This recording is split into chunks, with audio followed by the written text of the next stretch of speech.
Hello, hello to all amazing people, and welcome to another episode of Citizen Sleeper, a turn-based game in which you take control of the operator, a human mind in a robotic body, while your real body is somewhere at some corporation that, you got employed with, regretted it, escaped. You can find the full playlist in the comment description below the video and watch my journey from the early struggles through mid-game stabilization now to the late game where I'm flourishing really.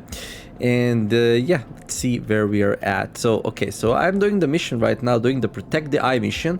Peak needs a plan to protect the Eye from the Shadow Protocol before the next Flux event.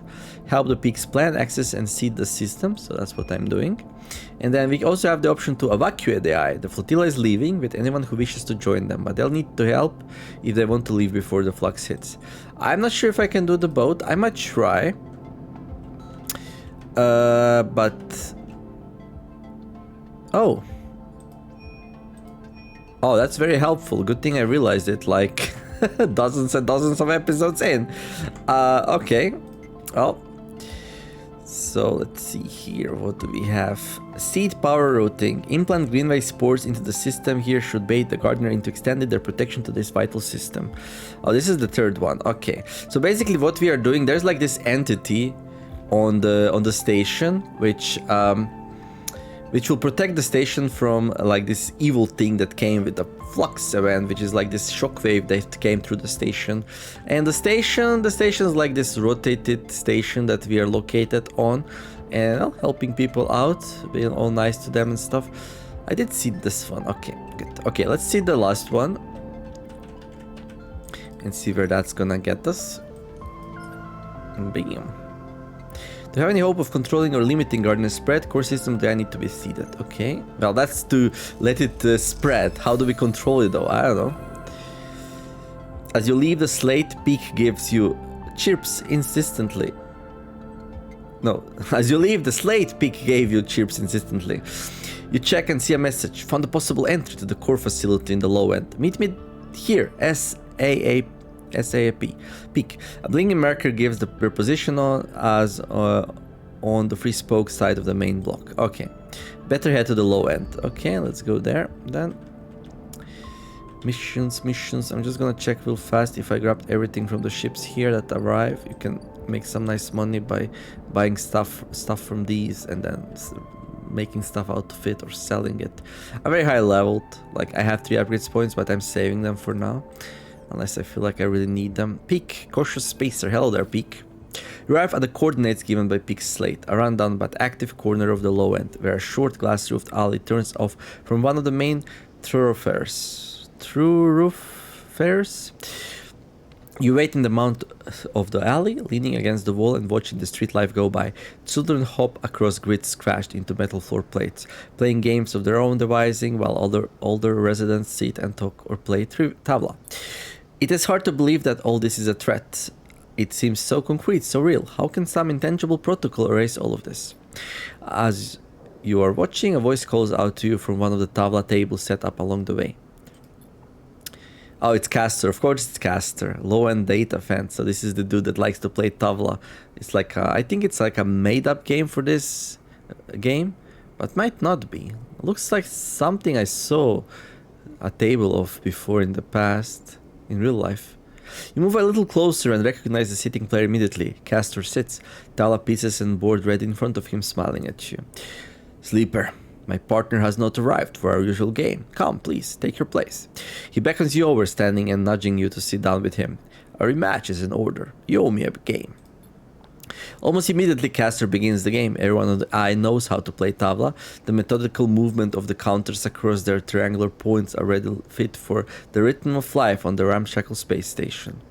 Most games begin in the same way, with each player moving with independence, focused only on achieving their optimal early game setup. But there is a moment in each game where it becomes necessary to notice the other player, to anticipate the crossing of the counters across the board, a point of contact when routine becomes negotiation and negotiation becomes conflict. As this moment arrives, this subtle shift in the texture of the interaction, Castor begins to speak. I'll find myself surprised by you, continued the sleeper. He looks over his glasses at you. The way you conduct yourself, for example, suggests an anxious refrain, a defensive, protective quality.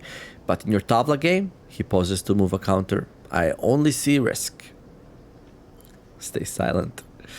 Risk is of course necessary to play tabla. To move a piece is to expose it, but it should be done with calculation, with proper analysis. Then, if the piece is taken, Castor moves a counter, taking one of yours with a practice swap, placing it beside the board. It is already accounted for.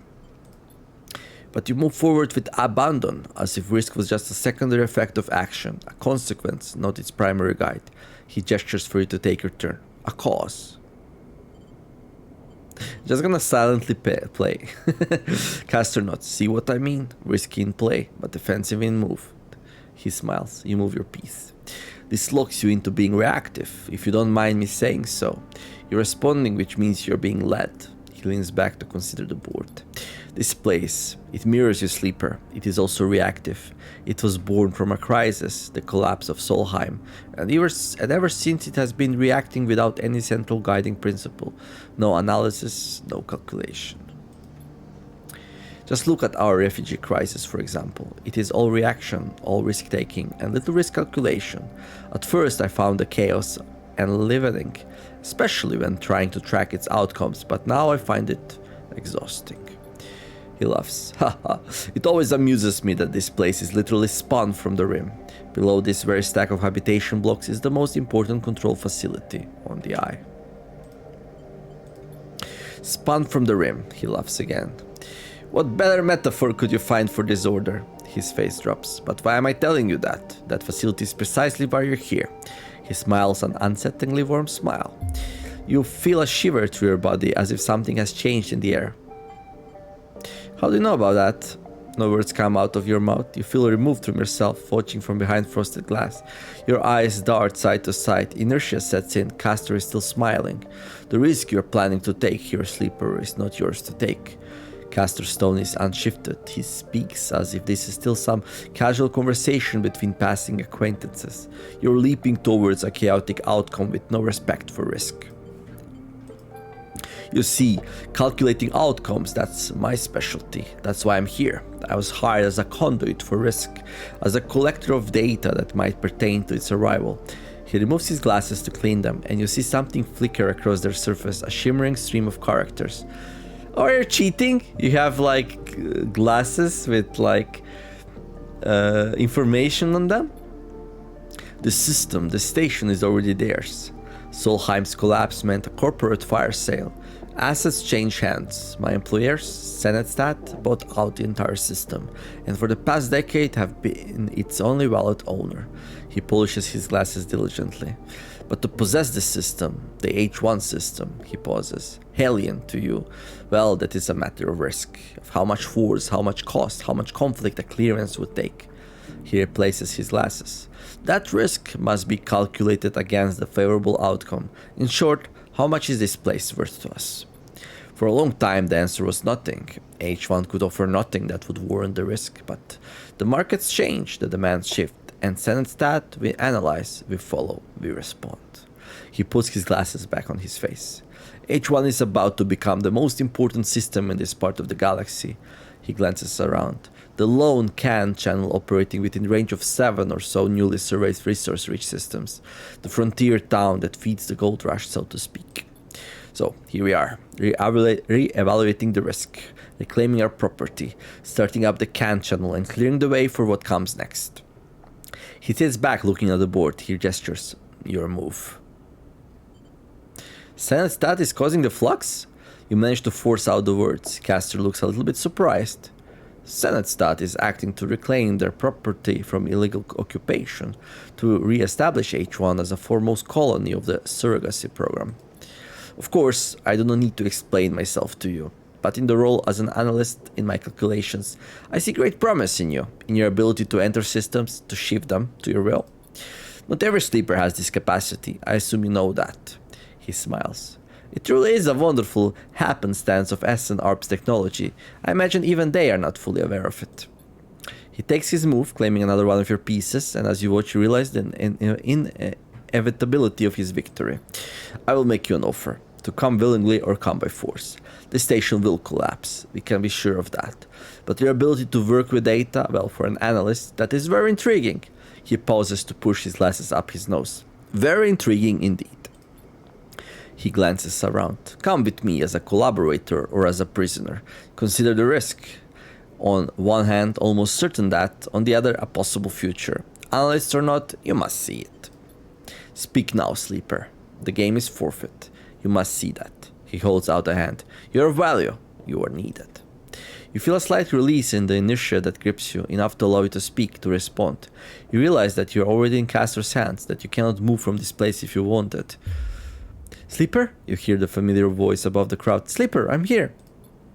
You're unable to turn your head to see Peak, but you notice Castor's eyes following them as they come up from behind you. Then you see Castor's eyes glance down towards his hands concealed beneath the table. Sleeper! Peak comes around the front of you and waves a hand in your face. We were supposed to be meeting, remember? They glance at Castor. Sorry, am I interrupting something? You cannot speak. Castor should speak a wide smile. Hello, you must be a friend of Sleeper. You watch one of his hands lift, close to his body, some dark shape concealed in it. A weapon. You try to scream, to shout, but Castor's attention remains partially on you, and while it does, you can do nothing. Peak glances at your static form. What's happening here? Sleeper! They put a hand on your shoulder. Are you okay? As Peak stares into your eyes, you see Castor behind, his hand lifting the dark object unfolding. And in the split moment it does, you feel his attention shifting to Peak, shifting away from you. As you do, you feel the inertia lifting, and you know this is the only moment you will have to act. Shove. You lurch forward wildly, like a sprung trap. Your head strikes Peak's chest and then carries them back into Castor. Somewhere some digital screech is echoing throughout the walkway. They tumble together, and the object in Castor's hand skitters across the floor. You realize the screech is you. You get to your feet, grab Peak, and run. You run as hard as you can, the scream chasing you down the walkway as you shove through the residence, Peak dragged behind. You run from the cold grip of whatever power Castor had over you, the signals that locked you into this body of yours, that broke the connections and crawled up your spine. Eventually you stop, both you and Peak collapsing, heaving, breathing into the cold metal floor. When they're able to speak, Peak asks you to explain, and you tell them everything Castor told you about Senetstat, about their claim on the Hellion system, their reactivation of the Can channel, and the Hellion system's growing importance. It flows out of you in desperate gulps, unable to believe your own mouths as you hear these words coming back to you. All you feel is the need to push back against the cold hand on your shoulder, the vast cold eye that has turned to look at the system, the ghost limbs of corporate control that are extending their reach. Peak is quiet for a long time, then they speak. We have to finish this, Sleeper, they meet your eye. We have to complete the seeding of the systems. We have to set Gardner free. You're right. If the choice is between Gardner and these people, I will choose Gardner every time. Their eyes are cold and steely. I will choose anything over them. You stand together. The final control facility is here. I found it. Peak looks at you grimly. I can take you as soon as you're ready. Time's almost up. This is the only shot you'll have. Alright. So... Control facility. Erlin's Eye Control Center. Sure. Crack the facility. Hack facility. There are power terminals in the derelict part of the low end. Accessing them is dangerous, but will be faster than wandering. To find the core of the facility, you'll need to trace a path between Peak's backdoor entry and the derelict levels below. Right, so I'm really good at both interface and intuit. I get +2 to it. I do have like some not so great dice with only values of 3. So I'm gonna reroll all my dice. Okay, we got better than what we had.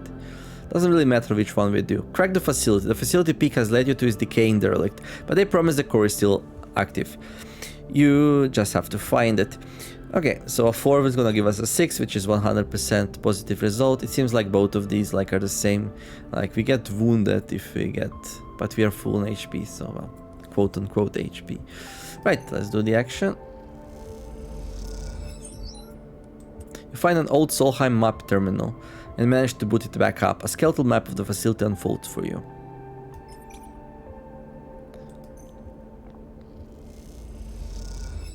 You You find an emergency access elevator that is still powered and descends further towards the core.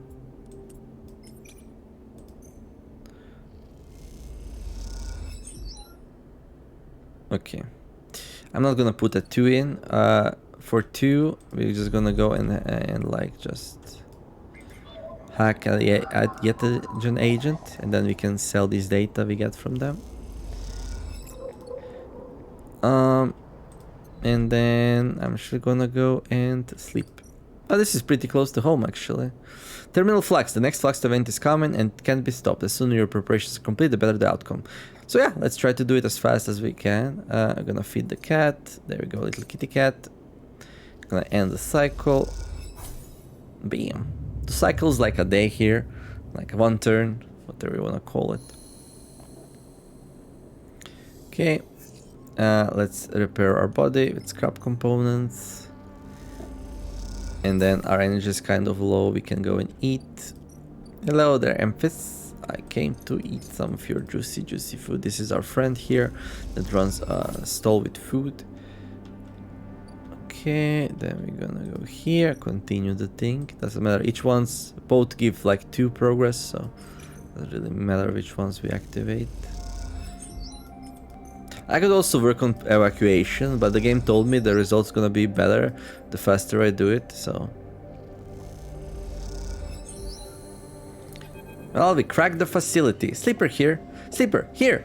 Peek calls to you from across the flickering corridor. An elevator to the core, they smile. This is it. It has been a long set of cycles hunting for a path through the derelict layers of old Solheim offices and workshops, but finally here it is, the path down to the core. You rush over to Peek. As you do, the doors grind open, the tiny-looking elevator flickering as they do. You look at Peek, who nervously gestures for you to get in. Step in. The elevator bounces a little but stays stable. You glance back to see Peek watching you nervously. They follow you in, sheepishly. Just a little nervous. Peek reaches over and punches the button for the lowest level, flinching a little as the door grinds closed. The elevator sets off, screeching through the floors as it does at an unsettlingly loud volume. I'd feel more comfortable if we spoke. Peek raises their voice over the noise. It's not going to be a short trip. How's Ash? Peek pauses. I was thinking more like small talk, elevator talk, they sigh. She's packing. They rub their eyes. Once Asha has set her mind on something, well, you know her now. You know what I mean. The screeching of the elevator fills the silence. Can she be persuaded to stay?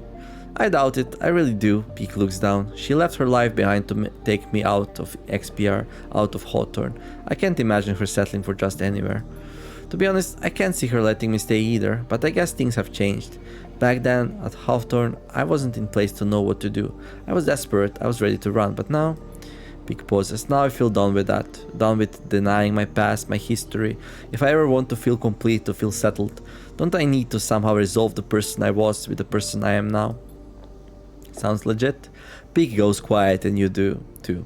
There are too many possible questions, too many possibilities before you. It just seems easier to get on with the task at hand and leave the consequences for later. The elevator screams to a stop and the door ping open with a strangely cheerful beep. You glance at Peek, time to move on.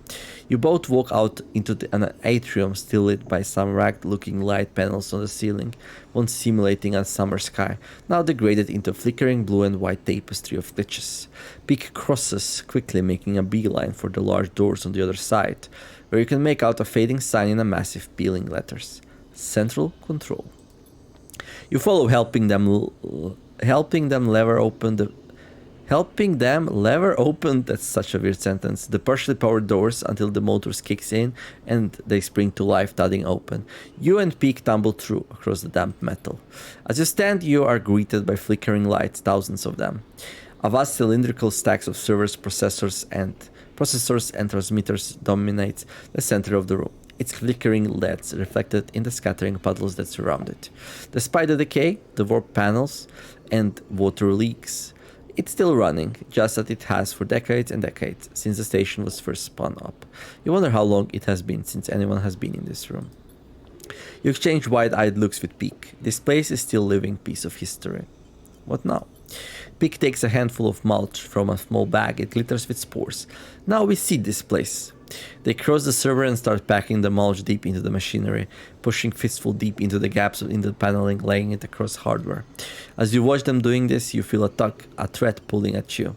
You approach the vast piece of cylindrical hardware that Peak is stuffing mulch into. You run your hands across its plated metal surface and watch the lights blink in response. As you pass, you hear whirring, like a physical disk drive starting up. Listen. The wiring shifts, alternating, speeding up, slowing down, and as you listen, you hear it modulate into a voice. Sleeper, you freeze. You are here. For a moment you are afraid, but something in the tonality of the voice is familiar. Navigator. Another drive spins up and another, giving the voice a richer multitonal sound. I had forgotten what it felt like to speak like this. The drives skip. There is a certain quality to it, a certain physicality. What are you doing here? The drives squawk in unison. Did you imagine the flux, the shadow protocol, that they were just a problem for the people of this station? A high whining begins. They are all the more dangerous to us. I have been in hiding once more, jumping from network to network to network to avoid the shadow as it eats up nodes. A low rumble. I had thought my hiding days were done. For the moment, I have found myself a safe haven here in the core. The shadow has yet to breach this facility, although that is a temporary state of affairs. The rumble stops. My predictions do not point to good outcomes. We have a plan. He explained to Navigator about Peak's plan, about Gardner's resistance to the shadow, and how by seeding key systems you will protect them from its advance. The drives hum thoughtfully as you speak. So the Navigator is some kind of artificial entity that speaks through machinery to us? A desperate plan, the drives veer, but appropriate given the probability of total collapse. I am not sure what will be worse for us, hiding from the erasure of the Shadow Protocol or the assimilation of Gardner. The drives pause to reset. But we owe you our freedom. I will do what I can to guide the Gardner into the systems you have seeded. A pause. It is correct to do so. Thank you. The drives squeak an affirmation. You have notable persistence, Sleeper. Even with such poor probabilities of success, I'll be curious to see the outcome. The drives squeal, the motors giving out. This cannot be sustained much longer. Good luck. A final squeak of affirmation, and then the drives skitter and slow to a halt. You step back from the towering cylinder, staring at this vast piece of Solheim hardware. This whole place is built. Oh yeah, I think we procured like a ship mine core for it. And then it put its program in there, something like that. It's been a while ago, a long time ago. This whole place is built from ghosts, you think, from old protocols and company hardware, from engines that drove decades of corporate expansion. Is the eye proof that they can be shifted, bent, forced into new configurations that allow for new ways of living? Or is its inevitable collapse proof that these engines of expansion can never be anything other than a corrupt foundation? It seems to depend on who you ask. Done! Big shout breaks your line of thought. The heat and damp should help the spores germinate quickly. If we're lucky, there is enough time for some growth before we reconnect to the Greenway. They glance at you. That's it, all the facilities seeded, they sigh. We either just ensured the eye's survival or stuffed a whole lot of soil into one of the most important computers. They laugh weakly. Shall we go? They start to head back towards the doors and the elevator beyond. Take one last look. You wait for a moment, following the blinking lights. You wonder what might be tucked away in such a structure, what secrets it might hold, what histories. It's an intriguing prospect, but while you watch the lights, you realize something. If the eye is to become anything more than an offshot, a temporary structure, it must form its own history, its own stories, stronger than anything that came before. Unlocking these Solheim secrets won't do that, but the persistence, the stubborn drive to survive that is in the veins of every person in this place, that will. And that is what you're trying to save. You turn your back to the core and follow Peak back into the elevator. As you ride the car back up, Peak raises their voice over the screeching. I'm going to the Founder's Gap to finalize the connection. The moment I'm ready, I'll let you know and we let Gardner out. The sooner the better, Peak furrows their brow. If we wait until the final cycle, it will be too late. If you want to help speed things up, go work with the flotilla. We can't make the connection until we know they're ready to go. Peak swallows. Unleashing Gardner could affect them too if we aren't careful. And what happens then? Peak shrugs. I don't honestly know. Maybe Gardner takes over the station. Maybe they don't even react. They sigh. I can't think about it any longer. You ride the rest of the way in silence. When you reach the top, you go your separate ways. But before you do, Peak embraces you, burying their face in your shoulder. You stand there together for a moment, spinning with the eye, moving relentlessly towards an unknown future, and then they let go and slip away, the pressure of their hug fading like a bruise as you begin to leave. Alright, 1 upgrade point, great, we should have 4 now, okay. Okay, protect the eye. Peak needs a plan to protect the eye from the shadow, help Peak plan, access and see the systems, well we did that. Oh, there's a ship here. We're gonna go and buy some scrap. There we go. Pretty cheap price for a scrap. There. We can also work here, but it's not really worth my time. Okay. We've bought everything there. Good. Okay. So if I understood correctly, this is my farm. I need to harvest it at some point. But I feel like I'd rather focus on the mission. So if I understood correctly, he wants us to do this.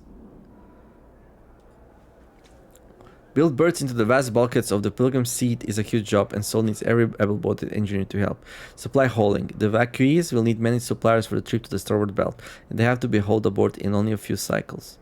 Pilgrim's prep. The Pilgrim Seat will take the majority of the evacuees of the eye, but is there enough time to settle them all? Well, I don't know. And this is the countdown. And then...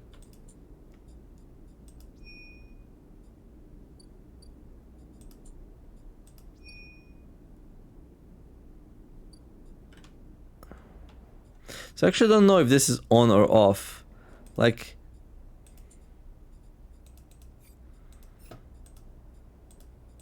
Active. Oh, I only have one active thing right now. Wait, what?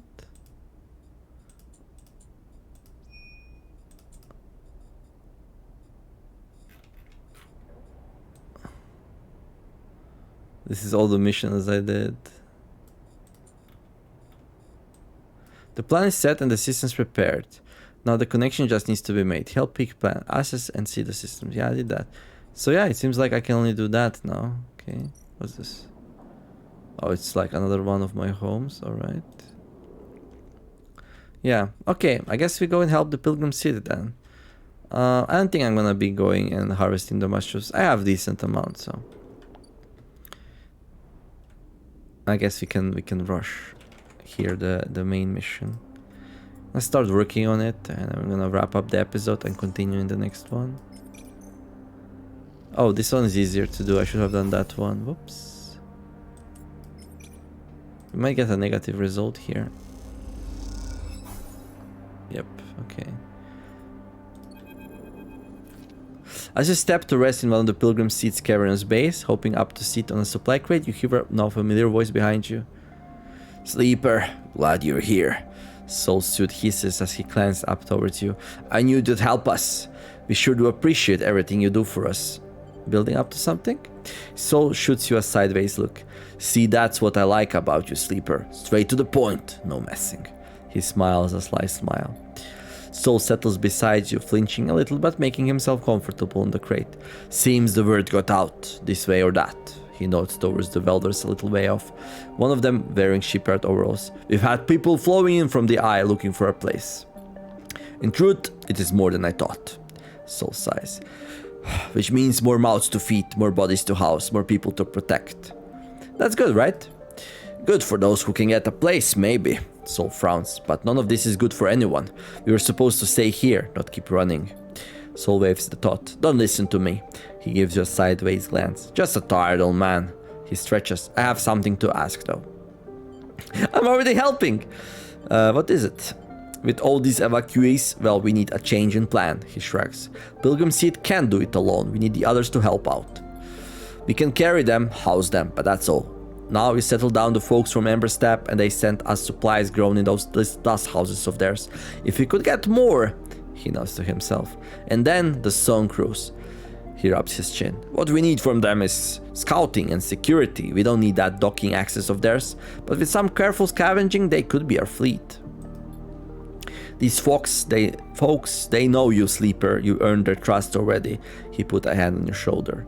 I sent my requests out and they seem to be complying, but I need you out there making sure the work gets done. Time is our greatest enemy now. Soul stares into the distance. I need you out there, speeding things up. Of course. Soul nods. Alright then. He climbs off the crate, his suit hissing as he does. Think of it this way. Either way, you won't have to deal with me much longer. He smiles his uneven smile. Unless, of course, you were planning to come along for the trip. I'm staying. Soul nods. I understand. Soul waves a hand and starts off towards the base entrance, the crackling sound of the welding quickly covering up his clanking suit. You watch the workers, the shipyard contractors chatting among them, already looking like he belongs. You push the thoughts of escape, of home, and of the future to the back of your mind and get up. There's always more to do. You better head to the other ships in the flotilla to see what can be done. Right, so yeah, we got some new missions. Like, help all the flotilla ships. Can I deal with that in the next episode, or will the game force me to do it now?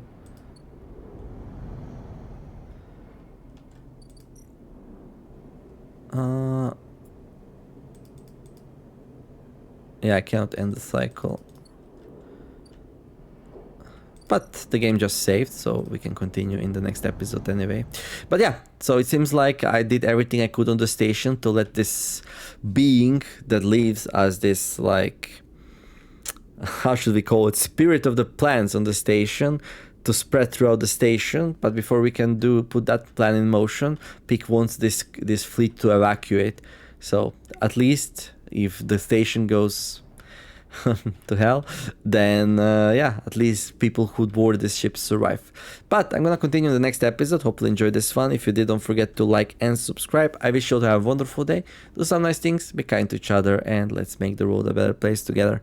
Thank you all for watching, and I'll see you in the next episode of Citizen Sleeper. TheNeomare signing out. Bye bye.